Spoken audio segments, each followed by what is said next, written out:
Olá pessoal, aqui quem fala é o Liedson, o Rato, e no vídeo de hoje eu preciso novamente da vossa atenção para falar de um assunto. É que hoje nós vamos falar sobre dinheiro, e como ele passa na mão de todos, é inevitável que nós tenhamos que falar sobre ele.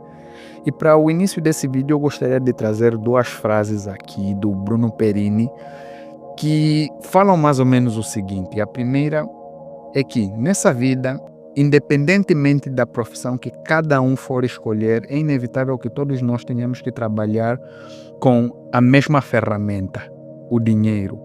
E a segunda, dele também mesmo, fala mais ou menos o seguinte: atualmente, isso diferente do passado, nós precisamos ganhar o dinheiro duas vezes.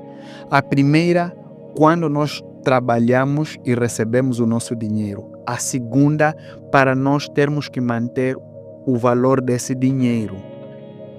Deu para perceber?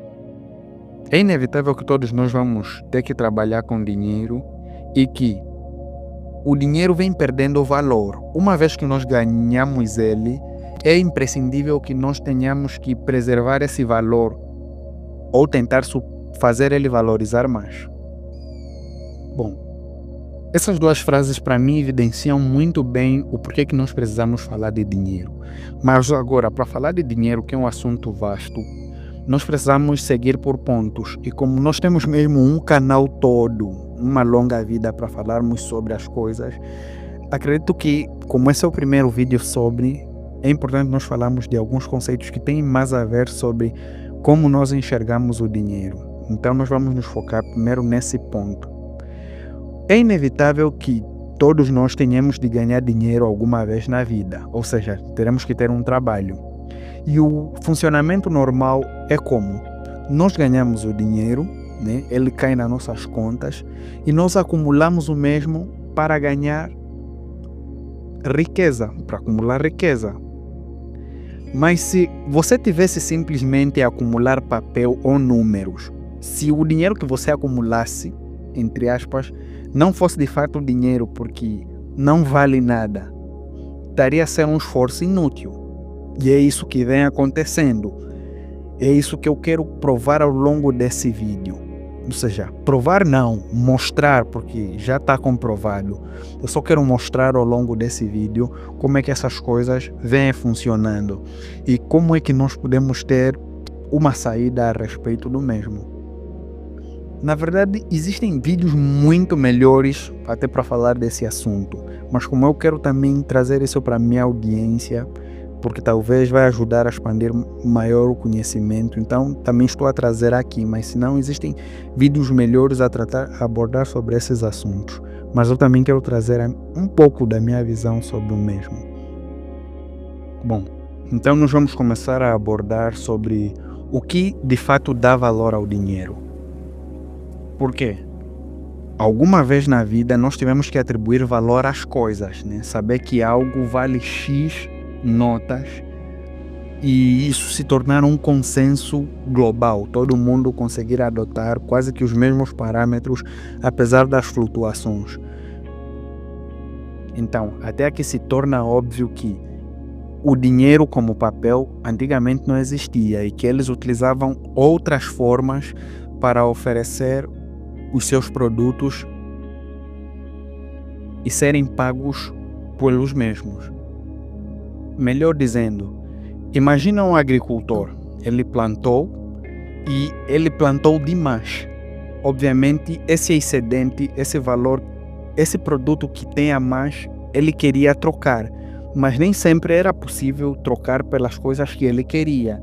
Por exemplo, ele tem milho e precisa trocar esse milho por uma vaca. Quanto de milho ele ia precisar para trocar pela vaca? Sem contar que era preciso que alguém que tenha uma vaca quisesse milho para eles poderem fazer uma troca. Então, isso não se tornou sustentável e eles precisavam encontrar uma forma de padronizar isso, de acumular valor em um determinado local que servisse para parear quanto daquilo é possível ou eu preciso para trocar por esse serviço ou bem que você possui. Aí surgiu Eu estou a andar muito rápido na história, mas é só para termos noção de conforme as coisas se sucederam. Foi aí que surgiu o ouro, ou seja, a moeda. Eles cunhavam as moedas e você agora podia ter, né? Quanto daquilo você precisa para trocar por um bem e serviço. E essa moeda tinha algumas características do tipo valiosa, né? Não tão fácil corrosiva, ou seja, não se destruía tão facilmente, era escassa, ou seja, não podia ser algo tipo concha que eles tentaram, que quem quisesse ficar rico era só ir na praia, ficar lá o dia todo e ficava rico. E precisava ser algo que para se alcançar fosse mais difícil, como o ouro mesmo aconteceu, tinha que ter escassez. E como transportar ouro se tornou difícil, é difícil, imagina, você quer sair de uma província para outra e você precisa carregar não sei quantas toneladas de ouro, você está exposto a muitos riscos. Não só é um material pesado que já te dificultaria, no entanto, você pode encontrar com pessoas que querem ouro e estão dispostas a fazer qualquer coisa para obtê-lo. Foi aí que alguém teve a sacada genial de parear o dinheiro, ou seja, o papel, em ouro. É a mesma coisa. Se você precisa de X ouros, ou X quantidade de ouro para adquirir uma vaca, essa mesma quantidade de ouro valeria X quantidades de papel, moeda, ou seja, um vale, era um vale, né? Você precisa de X e esse vale valia X quantidades, então você só trocava o papel entre as pessoas. Mas se tornou tão comum trocar o papel que as pessoas depois se acostumaram a haver pouca circulação de ouro. Atualmente nós também mesmo mal sequer vemos ouro a circular. E o ouro se tornou uma reserva.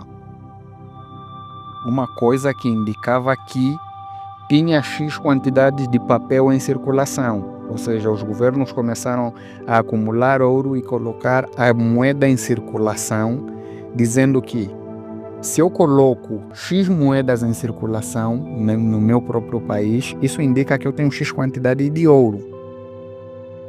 Mas o dólar se estabeleceu muito bem, os Estados Unidos como uma potência, que essa história toda se desenvolveu até o ponto de que os Estados Unidos pareasse o dólar em ouro e todos os outros países pareassem as suas moedas em dólar. Ou seja, o dólar valeria X ouro e as outras moedas valeriam X dólares. Só que o governo, como nunca será nosso amigo, alguém um dia começou a colocar mais dólar do que ouro que eles tinham, ou seja, mais moeda em circulação do que ouro.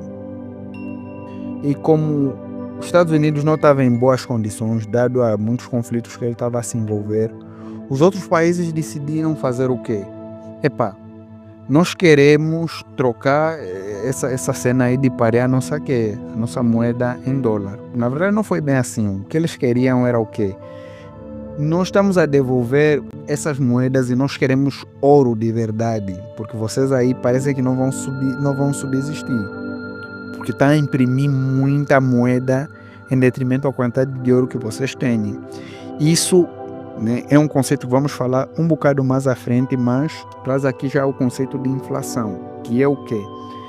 É o aumento da base monetária, ou seja, o aumento das cédulas ou papel em circulação, não equivalente aos produtos ou o valor produzido por uma população.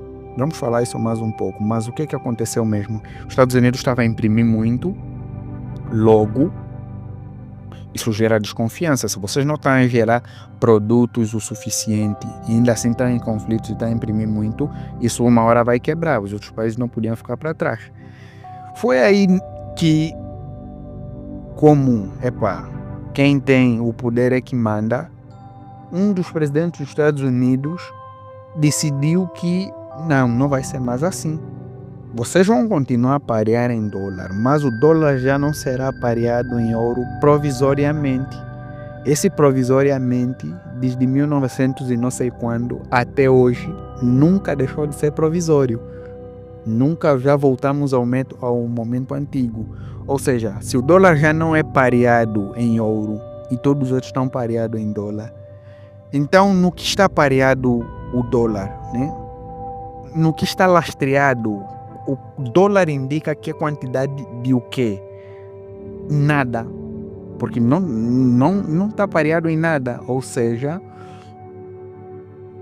é simplesmente pareado na confiança de político, conforme é dito na comunidade frequentemente. Está pareado na confiança de político. Porque ele é que decide. Até, na verdade, não. A verdade nem é ele que decide, mas é como se fosse uma credibilidade, uma aposta de todos. Como todos acreditam que o sistema vai subsistir, então todo mundo fica a circular o papel assim. Mas como a credibilidade do sistema vem decaindo com muita frequência, o que vai acontecer quando essa credibilidade atingir um valor próximo de zero? Vai quebrar. E se quebrar, até nem precisa quebrar, porque atualmente, do jeito que eles estão a gerir as coisas, o dinheiro já vai perdendo o mesmo valor sem as pessoas começarem a atribuir credibilidade naquilo. Mas só que é um valor muito, muito paralelo à credibilidade e o valor da própria moeda em si. Então, se você analisar países que tiveram uma hiperinflação, ou seja, que imprimiram demais e hoje quebraram, você vai conseguir dar conta bem desse movimento. Por exemplo, tem aí na Venezuela. Você pode ter milhares de moedas venezuelanas. Não sei como é que é o nome da moeda lá. Mas é óbvio que você pode ser milionário lá, mas a tua moeda não compra nada. Por quê? Porque perdeu credibilidade, perdeu confiança. Ela já nunca valeu mesmo nada, na verdade, nunca valeu nada. Mas a única coisa que lhe sobrava é a confiança que as pessoas tinham nela.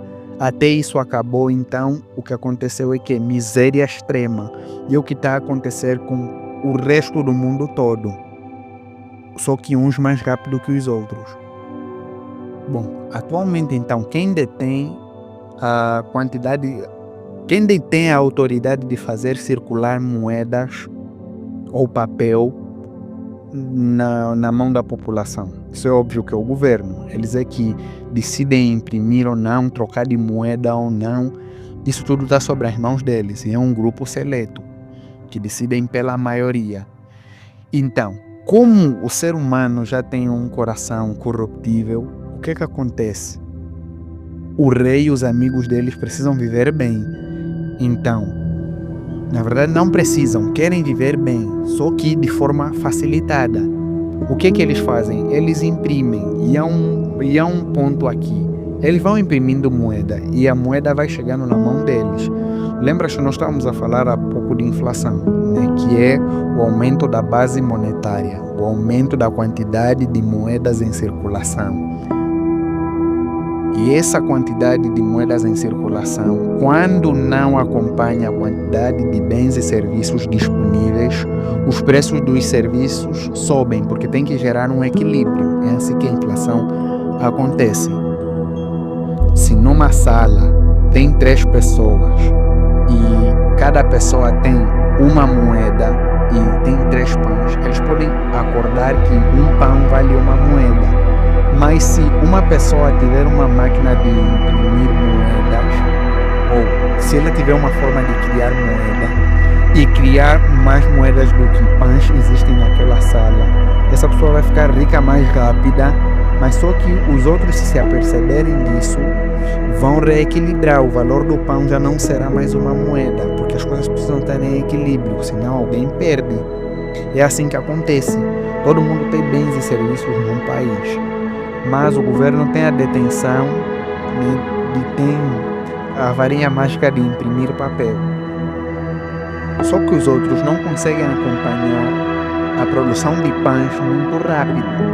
Então, mas o governo não avisa, ou a pessoa que tem a capacidade de criar moedas, se não avisar para os outros, eu adicionei mais X moedas, até eles se aperceberem, com certeza a última pessoa nessa escada é que vai perder.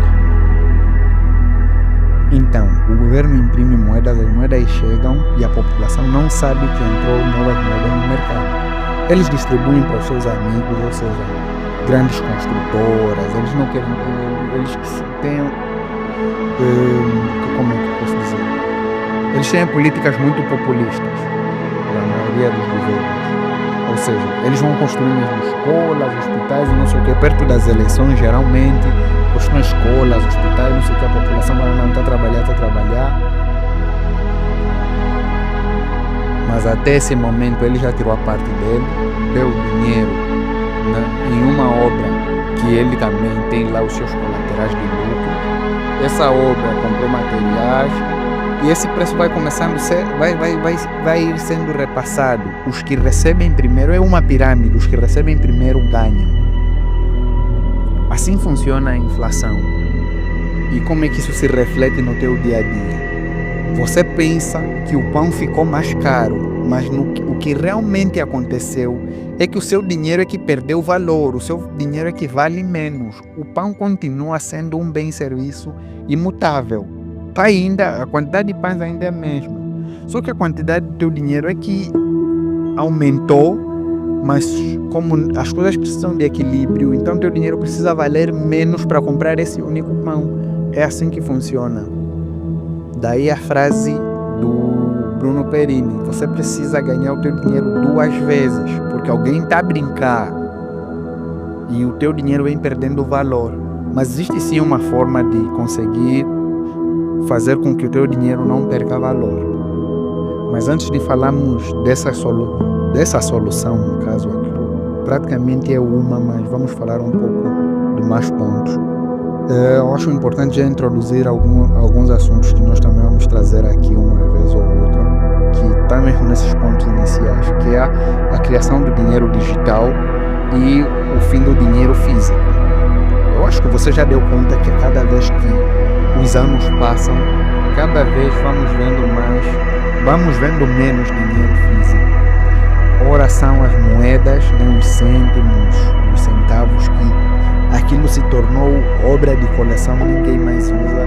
Ora é uma nota que deixa de existir, ora é uma nota que é tão alta que ninguém já coloca em circulação, porque ninguém quer perder tanto dinheiro assim.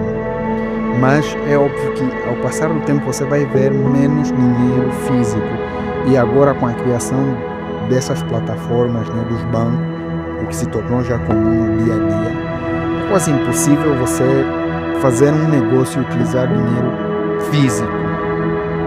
Normalmente as coisas acontecem por pagamento via aplicativos bancários. Então isso se torna bem óbvio que o caminho do mundo é para a eliminação do dinheiro físico. Primeiro ponto. Agora, se o dinheiro físico vai desaparecer, o que vai substituir esse dinheiro? Obviamente o dinheiro digital. E quase a maioria dos países do mundo já tem agendas para, e muitos deles já estão tão avançados, né? No caso do Brasil tem o DREX, na China tem o Yuan digital, que estão tão avançados que praticamente já não há mais outra forma de enxergar, a não ser mesmo o fim da eliminação do dinheiro físico. Só que a existência de dinheiro digital vem com seus colaterais, porque a primeira instância eles trazem boas políticas e ideias que, se você analisar, faz sentido o porquê da existência do dinheiro digital. Faz sim sentido. No entanto, são os pontos colaterais que isso traz que realmente tornam pesado a situação de ter que aceitar uma coisa dessas. E o porquê de ser ruim aceitar ou esperar que isso venha a acontecer. No caso, é a implementação das CBDCs, que são as moedas dos bancos centrais. Porque se só com esses aplicativos bancários, sem as moedas digitais, os bancos já conseguem congelar as contas, rastrear cada transação e até mesmo impedir contas de comprar, ou seja, o congelamento de contas. Sem o dinheiro digital ele já consegue. Imagina com um dinheiro que está a um clique de decisão deles, sem precisar consultar mais nenhuma outra agência. É uma coisa que é totalmente deles. Quem é o dono? De quem é a cara na moeda? César, né? Então, quem é o dono? E eu sei que todo mundo sabe que um programador, né, quando se cria uma coisa digital, alguém programa. E com isso eu estou a falar algo como uma moeda, um site, ok. Se envolve um programador, ele consegue colocar comandos naquele que nesse serviço gerado, ou nesse produto gerado. Nesse caso aqui, o produto é a moeda. Alguém trabalhou e produziram uma moeda. Essa moeda que os governos estão a trazer, né, elas também vão ter uma linha de código com um certo programa. E qual é a proposta macabra que eles estão a trazer aqui? Né? É que essas moedas vão ser expiráveis, ou seja, você vai ter prazo de validade para gastar o teu dinheiro. Isso aí, se você já dá conta que vai te impedir de enriquecer, nem adianta até falar tanto, porque só começa já a trazer mal-estar. Por que alguém é tão frenético a ponto de criar uma moeda que expira se eu não gastar? Tem aquele conceito de economia que eles querem aquecer a economia, mas nós sabemos que isso no final das contas não é o que vai nos beneficiar. Ninguém quer uma moeda que vai expirar. Outra, né, essa moeda está programada, né, vai ser bloqueável a qualquer momento. Ou seja, e principalmente para bloqueios para compras indesejadas. Eles vão decidir o que você deve fazer com o teu dinheiro. Ou seja, eles vão te pagar com um dinheiro que só dá para comprar gás, por exemplo. Vai que você agora está a precisar de comprar carne, mas só que a carne no mercado é escassa. Ou seja, cada cidadão só tem direito a comprar 1 quilo. E você precisa de 2. Adivinha? O seu dinheiro não vai dar para comprar. E ainda que você pudesse comprar 1 quilo, mas você já comprou, consumiu e precisas de outro. Para não falar que você era egoísta, agora você precisa de outro. Mas o teu dinheiro só dá para comprar gás. Ok, então pode jantar gás. Sem contar que os impostos serão automáticos. Uma vez que o dinheiro caiu, foi. Você não terá a liberdade de decidir quando pelo menos pagar, porque você não tem a liberdade de decidir se você pagar um imposto ou não. A única coisa que você tem é mais ou menos um quando pagar. Mas agora não. Você será obrigado a ser um contribuinte. Um contribuinte. A China é um bom exemplo sobre isso. E ainda tem a questão de crédito social que lá tem. Ou seja, é a tua credibilidade na sociedade em termos mais miúdos. Se você é alguém que julgam que não deve usufruir de algo porque você não se comporta bem, o teu dinheiro está nas mãos deles. Ou seja, você a qualquer momento você quer sair da tua província para outra e precisas de apanhar um ônibus e vais precisar pagar com a moeda digital, mas só que você se comporta mal. Ninguém vai querer uma pessoa que se comporta mal na cidade dos outros. Então, você deve ficar em casa. É certo, não é isso que vai acontecer? Bom, a opinião sobre esses assuntos fica já para ti. Por outro, também vamos trazer aqui algumas perspectivas de possíveis soluções, mas nós já vamos abordar elas ao longo de alguns vídeos mais aqui no canal. E para solucionar esse problema, eu só vou trazer 2 pontos. Na verdade, é um, mas o outro é um pouco mais... faz parte dele. Ou seja, vamos colocar dentro de um único ponto, que no caso seria desinvestimento no poder do sistema. Ou seja, dar menos poder ao governo. Esse é o ponto principal. Vamos subdividir eles. Dentro desse, nós vamos encontrar o quê? As criptomoedas, na verdade não, o Bitcoin, né? Nós só vamos aqui nesse canal só vamos falar mesmo de Bitcoin. E o outro seria trocas diretas, ou seja, P2P. Esses ativos descentralizados, ou seja, que não têm dono, no caso seria o Bitcoin, que não tem dono, não estão sobre o jugo de ninguém. E lembra, né, que o Bitcoin, eu acredito que você já deve ter ouvido falar pelo menos alguma vez na vida, ou mais até mesmo do que eu. Mas um ponto positivo que eu gostaria de trazer aqui sobre ele é o quê? Diferente dessas outras moedas que tenham um curso forçado, que você vive numa sociedade que o globo decidiu que a moeda que vai ser usada é essa, mas com o passar do tempo, o que aconteceu é o curso forçado. Se você quiser comprar num estabelecimento com dólar, na verdade não, em vez de compra vamos inverter. Se você abrir uma loja que só recebe dólar, quando no teu país a moeda que circula é o real, ou o kwanza, ou não sei que dinheiro de que país, mas se você abre um estabelecimento que simplesmente recebe uma moeda que não é a moeda em circulação no teu país, e você só recebe isso, você é preso. Ou seja, você é tido como criminoso. Isso mostra um pouco do que é o curso forçado. Você é obrigado a usar aquela moeda em questão. Mas o Bitcoin não sofre sobre isso, porque imagina só, você é obrigado a usar essa moeda, mas o Bitcoin foi um consenso entre um grupo de pessoas que olhou para ela e viu todas as vantagens, coisa que nós vamos falar e você vai ver o quão incrível é ela, e possui características superiores até o próprio ouro. Mas o ponto do vídeo é só introduzir um pouco sobre esses assuntos. O segundo ponto que eu falei aqui dentro desse ponto, que é o desinvestimento do Estado, né? O Bitcoin é descentralizado, ou seja, não tem dono, à medida que você utiliza ele, o Estado nem sabe. Agora, o outro ponto de desinvestimento seria a troca de bens e serviços diretas, ou seja, P2P. Quando você faz trocas sem que o governo possa ter que taxar, tirar lá a parte dele, é uma forma de você tirar mais o poder que ele tem. É por isso que eles sempre tentam acabar com a economia informal, porque é difícil para eles tirarem a parte deles. Uma vez que eles não têm a parte deles, eles têm pouca forma de movimento. Acho que é simples assim. O vídeo está ficando longo e não quero me delongar muito. Eu acho que já deu para introduzir um pouco sobre a questão de visão sobre o dinheiro, e conforme nós vamos poder abordar sobre ele ao longo de outros vídeos.